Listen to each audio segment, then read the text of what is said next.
Halo teman-teman semuanya, apa kabar? Sudah lihat video yang pertama? Good? Masih semangat? Siapkan kertas, siapkan pulpen. Yuk kita mengisi waktu sambil menunggu, sambil menikmati corona ini, mengisi dengan hal-hal yang positif. Oke? Good? Nah, mari kita lanjutkan kuliah spiritual kita, melanjutkan materi yang kemarin, yaitu tentang reality. Oke? Lanjut. Kita masuk ke slide yang kedua atau gambar yang kedua. What is reality? Jadi sebenarnya realitas itu apa sih? Mari kita belajar. Yang pertama adalah poinnya adalah reality is created in the mind. Perhatikan. Jadi kita sudah bahas di video yang pertama bahwa realitas itu yang membuat siapa? Pikiran. Oke, mind. Jadi kalau pikiran bisa dirubah, kalau kita mau mengubah realitas kita, maka yang dirubah adalah pikiran kita. Bagaimana cara mengubah pikiran itu nanti yang penting Anda belajar dulu teorinya. Oke, bahwa yang disebut dengan realitas, bahwa apa yang Anda pikir itu adalah real, bahwa itu Anda pikir adalah itu nyata, sebenarnya itu tidak nyata. Sebenarnya itu masih bisa dirubah, tidak fix, tidak paten. Oke, nggak ada yang namanya nasib yang nggak bisa dirubah. Ya, kalau Anda berpikir bahwa nasib Anda nggak bisa dirubah, ya itulah realitas Anda. Oke, jadi artinya reality itu unlimited. Ada berapa realitas itu unlimited. Ya, kalau Anda berpikir bahwa realitas saya sudah memang begini, Pak, hidup susah memang, saya sini susah terus. Ya, itulah realitas Anda. Ya, paham maksudnya ya? Oke. Lanjut. We create our reality using the process of perception. Oh my god. Jadi kita menciptakan realitas itu menggunakan proses dari terbentuknya persepsi. Ya, perhatikan, persepsi itu adalah apa ya bahasa Indonesianya? Persepsi itu adalah suatu apa ya? Suatu belief, mungkin kumpulan dari banyak belief sehingga Anda percaya bahwa itu adalah suatu kebenaran. Jadi misalkan Anda percaya bahwa cari uang itu susah misalkan. Dan ternyata ketika mungkin waktu kecil Anda dibilang orang tua, kamu harus hidup berhemat. Karena apa? Cari uang susah loh. Kapan nih cari uang setengah mati? Ini begini. Maka itu Anda anggap sebagai satu kebenaran, itu anggap sebagai persepsi, bahwa persepsi cari uang itu susah. Maka ketika Anda nanti sudah selesai sekolah, kuliah, setelah selesai kuliah, kemudian Anda masuk ke dunia real, dunia kenyataannya, entah Anda bekerja atau bisnis, maka persepsi, ya, pemikiran atau anggapan bahwa cari uang itu susah akan terus menempel dan menghantui Anda. Betul apa betul? Ya, itu persepsi. Dan kalau itu tidak dirubah, maka selamanya akan tetap nempel di kepala Anda. Sehingga Anda mungkin akan hidup hemat, mungkin Anda akan menyiksa diri, mungkin Anda akan nggak mau menikmati kenikmatan dunia, maunya yang murah-murah. Ya itulah karena ada persepsi bahwa mencari uang itu susah. Ada juga persepsi yang mengatakan bahwa misalkan jangan merit. Merit tuh cuman bikin sengsara. Lihat tuh contohnya. Si A, perhatikan pakai contoh. Si A hidupnya hancur. Si B, lihat tuh. Si C, coba lihat dulu si D. Coba tuh contohnya si D, teman kamu sendiri. Tadinya happy, sekarang gara-gara merit dia jadi begini. Wah, perempuan itu begini, begitu, dan segala macam. Belum nanti kamu punya anak, nanti kamu repot gini, segala macam. Akhirnya membentuk satu persepsi bahwa perkawinan sama dengan tidak bahagia.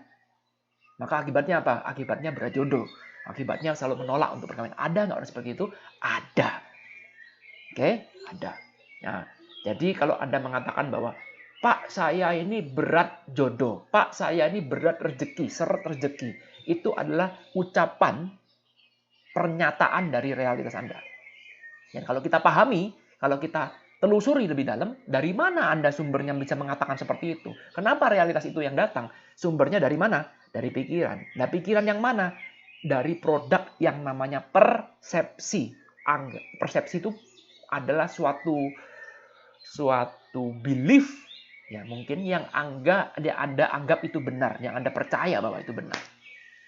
Oke, persepsi, ya perhatikan ketika kita main persepsi, misalkan misalkan Anda lihat orang banyak tato, ya, Anda bertemu orang banyak tato, kemudian antingannya sampai 5, di hidung ditambah juga di sini, oke, di mata ditambah juga, jangan salah, ya, kemudian di lidah, rambutnya pang, misalkan seperti itu. Dan kemudian Anda bertemu dengan orang seperti itu, misalkan dia jadi broker rumah, misalkan. Maka Anda langsung bilang, wih, kok gini ya? Ya, itulah membentuk persepsi. Kenapa Anda merespon seperti itu? Karena Anda ada persepsi. Persepsi itu muncul karena Anda punya pengalaman atau Anda punya data, punya informasi yang Anda percaya bahwa itu benar. Padahal kan belum tentu semua orang yang seperti itu adalah orang yang jelek. Belum tentu. Belum tentu. Oke? Itu namanya persepsi. Karena itu saya suka lihat YouTube channelnya, aduh saya lupa namanya apa ya. Saya soalnya subscribe, saya lupa namanya apa channelnya. Itu intinya adalah bagaimana ketika orang dewasa bertemu dengan anak kecil. Kenapa anak kecil, ya anak-anak ABG yang belum lewat 13 tahun ya mungkin, atau belum lewat 10 tahun, ya itu mereka masih belum punya banyak persepsi dalam dirinya karena datanya masih kurang, pengalamannya masih kurang ya. Sehingga mereka melihat orang itu apa adanya. Coba contoh sederhana misalkan bagaimana ketika orang yang baru dipenjara karena merampok bank, ya jadi perampok bank, bertemu dengan anak umur 5 tahun. Coba Anda pikirkan coba. Dan kemudian anak 5 tahun ini dikasih tahu bahwa orang ini adalah merampok bank. Maka si anak ini akan dengan polosnya bertanya, kok bisa sih kamu ngerampok bank? Gimana caranya? Oh iya kok bisa begini. Jadi mereka ini nggak bisa judgement. Sedangkan kalau orang seperti kita ini, kemudian bertemu dengan orang yang misalkan mantan narapidana, dan kita buat wawancara, maka kelihatan banget gitu kita berpolitik. Ya, kelihatan banget kita ini pura-pura sopan karena di syuting TV atau buat konten YouTube. Tapi kelihatan sekali bahwa sebenarnya bahasa tubuhnya itu adalah menolak. Karena baru bertemu, ya, jadi dalam video itu bener-bener bagus banget. Jadi polisi, ada yang orang kerjanya polisi, ada juga orang kerjanya hacker, ya. Ada juga orang yang kena Down syndrome, ada juga orang yang kena autism, ada juga orang yang tuli, mohon maaf ya, pendengarannya tunarungu, sehingga dia harus berbicara menggunakan gini dan bertemu dengan anak-anak. Ada juga orang yang cebol, orang yang kecil. Itu di mana kita sebagai orang yang sudah dewasa melihat itu dengan penuh judgment. Ih, kok begitu? Jadi beda banget karena anak kecil bertemu itu karena persepsinya berbeda, karena mereka membentuk bahwa everything is good. Ya masih polos istilahnya. Jadi mereka bertanyanya, cara mereka menerimanya itu benar-benar apa adanya. Dan pertanyaan yang muncul itu benar-benar gak mudah dijawab. Ini sudah saya alamin ketika anak saya bertanya, sebenarnya saham itu apa sih Pak? Sebenarnya Paman ini kerja apa sih sebenarnya? Oke. Terus kemudian saham itu apa sih sebenarnya? Waduh, setengah mati loh jawabnya. Di depan anak kecil ya. Kalau kita menjawab itu di depan anak SMA atau sudah kuliah, kita gampang menjawab itu dengan berbagai macam teori. Teorinya begini, teorinya begitu. Tapi dengan anak kecil, sulit sekali. Sulit sekali. Karena mereka belum punya dasar pemahaman, maka kita harus menjelaskan dengan kalimat yang sederhana. Nah, ini loh yang dikatakan oleh siapa ya? Warren Buffett ya. Kalau nggak salah ya. Dia mengatakan seperti ini. Kamu bisa nggak menjelaskan konsep ini dalam waktu 5 menit? Atau menjelaskan ini sampai anak kecil pun paham? Kalau kamu nggak bisa menjelaskan itu, get out. Saya nggak suka bisnisnya rumit. Wow, ternyata memang benar menjelaskan ke anak kecil itu susah banget. Ya susah, karena mereka begitu polos dan kita nggak tahu, kalau kita nggak benar-benar paham, sulit sekali menjelaskan apa yang kita lakukan. Betul? Lanjut, kita lagi. Two people can be in the same situations but create different realities. Ya, ini tadi sudah kita bahas di video sebelumnya, bahwa dua orang bisa berada dalam situasi yang sama, tetapi justru menciptakan realitas yang berbeda. Perhatikan, sama-sama sekarang mengalami corona, ya, sama-sama di lockdown di rumah, ya, itu bisa menciptakan different reality. Buktinya apa? Buktinya cara meresponnya beda-beda, betul? Betul? Cara meresponnya beda-beda. Ada orang yang di rumah marah-marah, mengutuk pemerintah. Ada yang di rumah juga bilang pesimis bahwa ekonomi akan hancur lah. Nanti akan terjadi kerusuhan lah. Akan begini, akan begitu, dan segala macam. Ada juga orang di rumah yang tetap berpikir positif. Ada nggak? Ada. Bebas nggak? Bebas. Bisa nggak? Bisa. Mungkin nggak? Mungkin. Bahkan dalam situasi terburuk seperti apapun, masih ada kok yang bisa kita syukurin kalau kita mau cari. Ya, kalau kita mau cari. Tapi kalau kita sudah nggak mau cari, ya intinya kita sudah menutup diri. Perhatikan sekali lagi, kalau kita sudah menutup diri, ya maka ya begitulah. Kalau kita sudah menutup diri, ya maka kita sudah nggak mungkin bisa lagi. Ya perhatikan di sini. Ya jadi Itulah teorinya adalah our thought create our reality. Where we put our focus is the direction we tend to go. Ya, perhatikan. Sebenarnya yang membentuk realitas itu siapa? Kembali lagi, yang membentuk realitas adalah pikiran kita. Ya, yang membentuk realitas adalah pikiran kita. Karena itu, kita ini cenderung untuk cenderung untuk menaruh fokus kita pada apa yang kita pikir itu benar. Ya, jadi contoh misalkan nih, apakah corona ini akan mengakibatkan krisis ekonomi berkepanjangan? Ya, oh ya. Kemudian kita sebelum bertanya, sebenarnya di dalam diri ini sudah ada jawabannya. Sebenarnya kita ini sudah mengharap jawaban.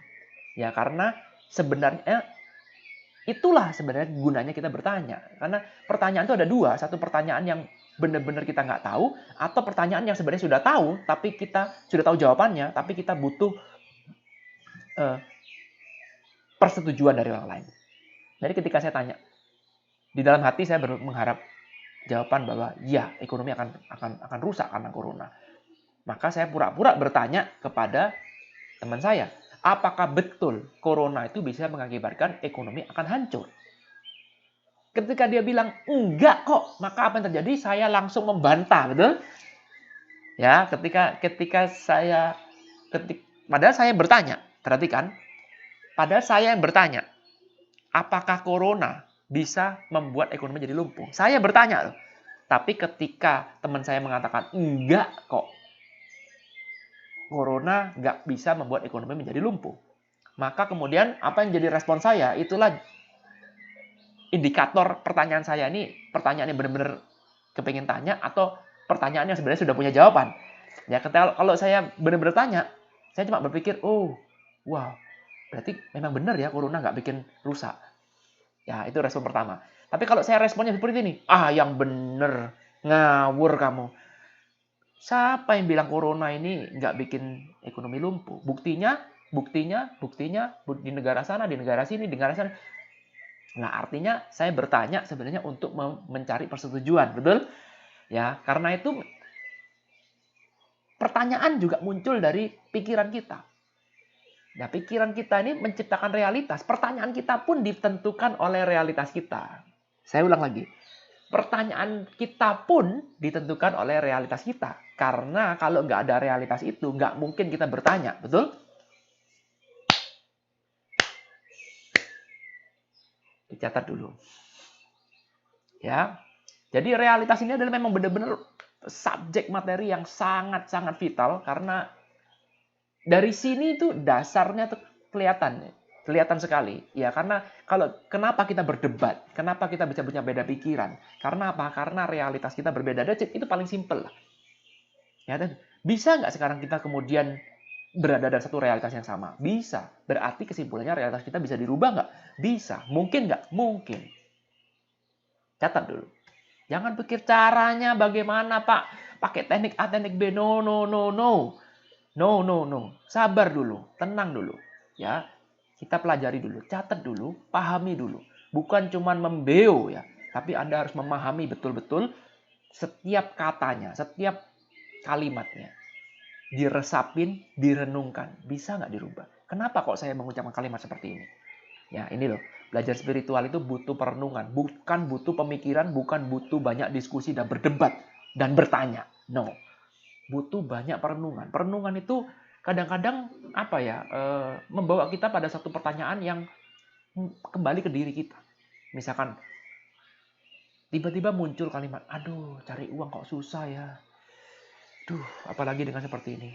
Kalau Anda suka merenung, tiba-tiba Anda akan punya pemikiran seperti ini. Kok kenapa ya saya bisa muncul ucapan seperti itu? Lah, itu dia. Itu berarti Anda sudah mulai naik kelas tuh. Ya, kalau yang lain menyalahkan orang. Ya, kalau ada di level 1, sekali lagi, ini bukan benar atau salah, oke? Karena setiap orang ada journey-nya masing-masing, tapi prosesnya kurang lebih seperti itu. Ya, jadi kalau Anda di level 1 ketika cari uang susah, maka yang paling gampang Anda menyalahkan orang. Ya, pokoknya bukan saya. Menyalahkan orang. Wah, ini karena pemerintahnya goblok ini. Ini karena, wah, ini mungkin karena A, karena B, karena C. Pokoknya bukan saya. Apapun penyebabnya pokoknya bukan saya. Ya mungkin gara-gara corona, sialan. Corona ini memang kok bisa datang seperti ini. Padahal saatnya momennya kurang pas, padahal begini bla bla bla bla bla bla bla. Oke, satu. Nyalakan orang. Setelah capek nyalakan orang dan keadaan tidak berubah, maka kemudian apa yang terjadi? Barulah kemudian kita malu masuk ke dalam. Kenapa ya saya kok menggunakan kalimat seperti ini? Nah, disitulah Anda akan bertemu dengan konsep realitas ini. Oh, jangan-jangan ini realitas saya. Karena saya tidak mungkin mengeluarkan kalimat seperti itu kalau saya tidak punya realitas seperti itu. Saya ulangi lagi. Saya tidak mungkin mengeluarkan kalimat bahwa saya susah cari uang kalau realitas saya tidak susah cari uang. Ya, pertanyaan ini goblok. Pernyataan ini goblok banget kelihatannya, tapi begitu subtle-nya kalau Anda renungkan ini adalah benar-benar powerful. Oke? Benar-benar powerful. Ya. Oke? Lanjut. Ya, jadi our thoughts create our reality. Ini ada kesimpulannya. Our thought, pikiran kita menciptakan realitas kita. Sehingga where we put our focus is the direction we tend to go. Sehingga kalau sudah ada realitas itu, ya itulah akan menjadi fokus kita. Realitas itu akan menjadi fokus kita. Dan fokus kita itulah sebenarnya akan menjadi arah kemana kita akan pergi.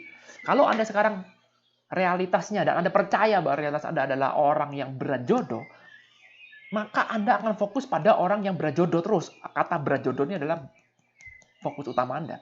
Dan kalau itu sudah menjadi fokus utama Anda, maka kemanapun Anda pergi, ya, kesitulah Anda akan berujung.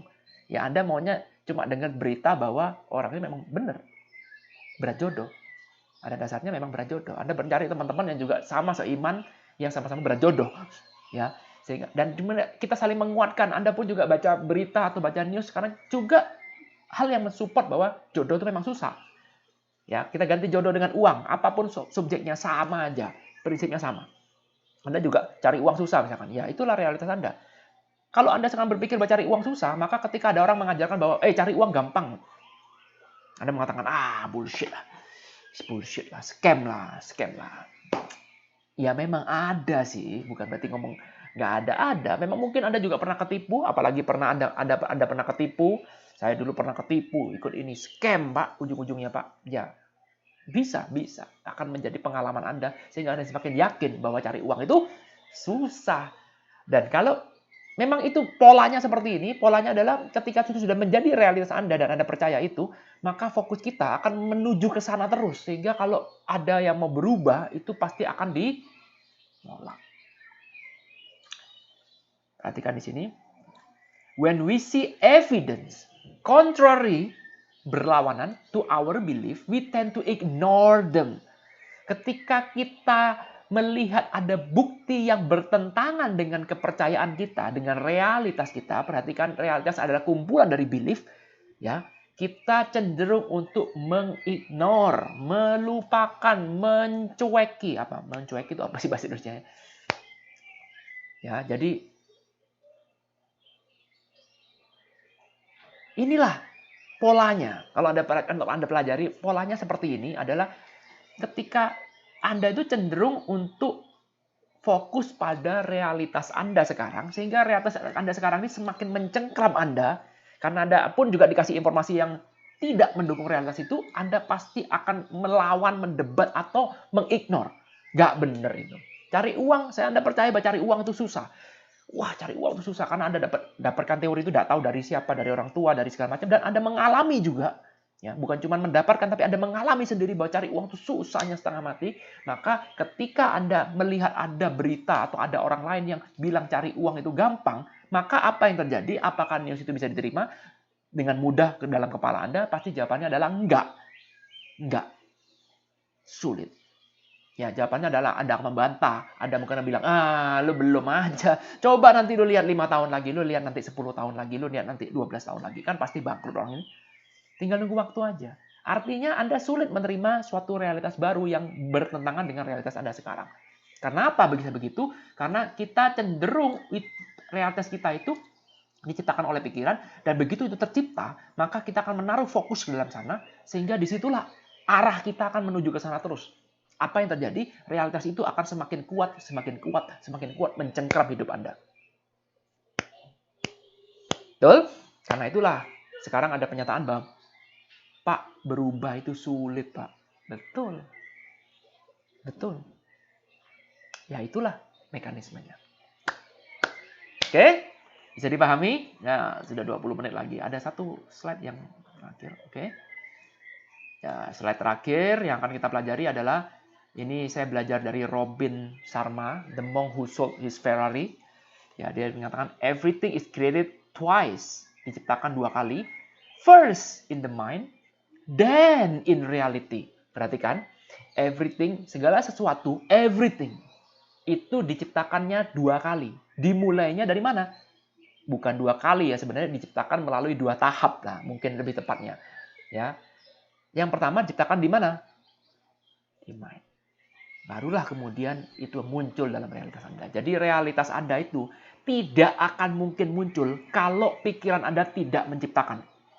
Karena itulah konsep 100% responsible itu mengatakan bahwa jangan pernah mengutuk kejadian apapun yang Anda alamin saat ini karena kejadian itu sebenarnya Anda sendirilah yang meminta. Sebenarnya Anda sendirilah yang attract. Because everything that comes to you is based on what you think. Itu adalah produk dari pikiran Anda. Jadi konsepnya sekarang, kalau kita bisa mengubah pikiran, mengubah persepsi, ya, maka hidup Anda bisa berubah nggak? Mungkin berubah nggak? Ya, kalau ngomong bisa berubah terlalu berat, mungkin nggak berubah? Mungkin. Ya, jadi beruntunglah bahwa sebenarnya realitas itu diciptakan oleh pikiran. Ya, beruntunglah. Bukan diciptakan oleh alam. Karena kalau kita diciptakan oleh alam, maka itu adalah fix. Ya, kalau siang itu 12 jam, ya 12 jam. Kemudian kalau malam 12 jam, malam pun juga 12 jam. Siang dan malam, semuanya itu sudah fix perputarannya. Kalau bulan ini musim panas, ya musim panas. Kalau bulan ini musim semi, ya musim semi. Semuanya udah fix. Ya, berubahnya fix semuanya. Tapi beruntunglah nasib kita pun itu bukan diciptakan oleh alam semesta, tapi nasib kita ini kita sendirilah yang menciptakan melalui pikiran kita. Oke? Nah, kurang lebih seperti itu. Jadi poinnya adalah in the mind. The mind is the most important thing. Jadi kalau Anda tahu cara mengelola pikiran, maka hidup Anda pun juga akan berubah. Betul? Nah, konsepnya kemudian kita jadi bertanya sekarang, lalu mengubah pikiran ini harus dimulai dari mana? Perhatikan, banyak orang yang sudah melakukan ini, mereka berusaha untuk mengubah pola berpikir secara paksa, menggunakan action. Perhatikan teori force and power. Oke, force and power. Power itu berada di atas. Kalau Anda belajar force and power ya. Kalau force ini cenderung kepada action, kalau ini cenderung kepada non-action. Berat sekali mempelajari ini, terutama ada satu konsep yang namanya Wu Wei, action in no action, action in non-action. Ya, jadi ini adalah konsep yang sangat dalam, pemahamannya agak-agak sulit, tapi kalau kita bisa sedikit menyimpulkan apa yang bisa kita simpulkan dari kuliah spiritual tentang reality ini adalah bahwa realitas itu bersumber dari pikiran, ya, bersumber dari pikiran dan bisa dirubah. Mungkin untuk dirubah. Kalau Anda mau mengubah realitas Anda, ubahlah pikiran Anda. Tapi kembali lagi sekarang kita menuju ke satu konsep bahwa mengubah pikiran itu mungkin harus dimulai dengan cara menenangkan pikiran. Jadi fokuslah pada menenangkan pikiran, ya, dengan meditasi tentunya. Belajarlah berbagai macam teknik meditasi, karena kalau pikiran Anda tenang, maka kemudian pikiran itu akan sebenarnya mengubah atau mengkalibrasi dirinya sendiri. Jadi sebenarnya pikiran itu menjadi kacau balau. Kenapa? Karena dia selalu keep moving. Jadi seperti air yang bergerak itu, dia goyang-goyang terus. Tapi ketika suatu saat dia diam, berhenti sejenak, tombolnya mati sejenak, maka apa yang terjadi? Air sama pasir kalau diaduk terus kan jadi airnya jadi keruh kan. Tapi ketika kita diamkan, maka waktu akan membuat air ini menjadi jernih. Jadi pikiran ini pada dasarnya ada satu hal yang baik. Ego ada pada dasarnya satu hal yang baik. Saya bukan orang yang membenci ego. No. No. Ego itu nggak jelek. Yang jelek adalah operatornya yang nggak bisa mengontrol ego. Ya, perhatikan. Ego itu nggak jelek. Ego itu hanyalah tools. Pikiran Anda tuh nggak jelek. Pikiran Anda itu hanyalah tools. Ya, kenapa dia menjadi seperti itu? Kenapa semuanya serba menjadi otomatis? Karena Anda sebagai tuannya nggak tahu caranya untuk mengoperasikan pikiran itu. Sehingga Anda dikendalikan oleh pikiran itu. Ya, jadi bagi Anda yang bilang bahwa pikiran itu jahat, bagi Anda yang bilang bahwa ego itu jahat, pikir ulang. Karena saya percaya Tuhan pencipta ini menciptakan segala sesuatu dalam tubuh ini begitu sempurna, tidak ada satu part pun dalam tubuh kita yang tidak berguna. Kalau nggak percaya, ayo sebutin bagian tubuh mana dari Anda yang tidak berguna. Jari kelingking berguna? Yo, kecil Pak, jari ini Pak. Coba Anda potong jari ini. Maka akan ada banyak perubahan dalam hidup karena Anda nggak bisa menggenggam dengan sempurna. Betul? Jari kaki yang kelingking Pak juga itu tidak ada guna Pak. Coba Anda dipotong maka keseimbangan Anda akan berubah. Jadi semua di dalam tubuh ini berguna. Kalau Anda pikir ini sepele, semuanya berguna. Semua saling mendukung satu sama lain untuk kehidupan kita. Ya, nggak ada mana yang paling penting. Organ tubuh mana yang paling penting bagi Anda? Otak Anda, oh ya, kalau jantung berhenti kerja, otak Anda yang nggak bisa bekerja. Kalau mata berhenti melihat, ya otak Anda nggak dapat info. Jadi mana dong yang paling penting? Semuanya penting, betul? Semuanya ini berjasa. Ketika kita mengatakan bahwa, oh enggak Pak, jantung lebih penting. Enggak Pak, otak kiri lebih penting, otak kanan lebih penting. Itulah bedanya ketika Anda ini melihat part dengan melihat the whole. Ketika Anda melihat the whole secara keseluruhan, itu orang spiritual diajarkan untuk melihat segala sesuatu secara keseluruhan, bukan part per part. Maka apa yang terjadi? Yang terjadi Anda akan melihat bahwa segala satunya sudah baik adanya secara keseluruhan.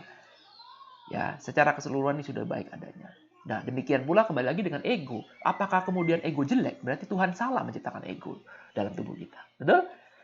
Apakah benar demikian? Oh ya, ego yang jelek. Itu kan sama seperti saya pakai komputer ini. Lalu kemudian saya bilang bahwa komputer ini bajingan. Komputer ini mengendalikan hidup saya karena saya kecanduan ya lihat komputer terus. Seperti ini. Lalu yang salah komputernya. Oke. Masih banyak materi kita. Ya, saya harus stop karena sudah 30 menit. Materi kita masih sangat banyak tentang realitas ini. Termasuk juga bagaimana caranya kita memilih realitas. Mana lebih baik? Memilih realitas atau membuat realitas itu datang sendiri dalam hidup kita? Ada berapa realitas yang bisa kita pilih? Banyak sekali pertanyaan. Lalu bagaimana caranya? Tentu saja pakai cara, oke? Tapi step by step, karena waktu kita unlimited ini bukan seminar di kelas yang ada waktunya. Lebih baik belajar seperti ini step by step, jadi Anda bisa mengulang-ulang. Santai, relax, semuanya akan saya ajarkan, tapi step by step. Oke? Sekali lagi, video ini saya buat secara spontan, tidak ada materi apapun. Tidak ada skrip apapun. Jadi kalau memang ada pembicaraan yang tidak sesuai, ya forget about it. Oke? Ambillah yang baik, kalau yang nggak baik, buang aja. Ya, belum tentu benar juga apa yang saya ajarkan. Ya, sekali lagi ini bukan ilmu saya cuma mau menyaringkan dari apa yang saya tahu seperti itu. Bisa salah, bisa. Saya nggak akan open mind, saya nggak akan berdebat, ya, nggak perlu mempertahankan pendapat ini mati-matian sampai fanatik gitu, no. Ya, jadi kalau Anda mau punya pendapat lain atau Anda mau bertanya atau Anda mau menyampaikan pola pikir yang berbeda, why not? Come on, kita diskusi. Ya, nggak ada gunanya berdebat, kita diskusi. Oke? Saya tunggu komentar-komentar Anda di kolom komen. Terima kasih Anda sudah menyaksikan 2 video tentang realitas ini. Sampai ketemu di kuliah spiritual berikutnya. Stay safe, tetaplah sehat, ya, dan tetap sehat dan tetap aman. Oke? Tetaplah berada di rumah, jangan lupa minum vitamin, kurangi berita-berita negatif, ya. Dan mari kita isi waktu menunggu corona ini dengan kegiatan-kegiatan yang positif. Saya akan supply banyak video sesempatnya, baik itu tentang spiritual maupun tentang ekonomi, apa peluang-peluang apa yang bisa kita manfaatkan nanti setelah market sudah normal kembali. Oke? Jangan lupa subscribe, like, dan komen tentunya. Dan thank you, I love you.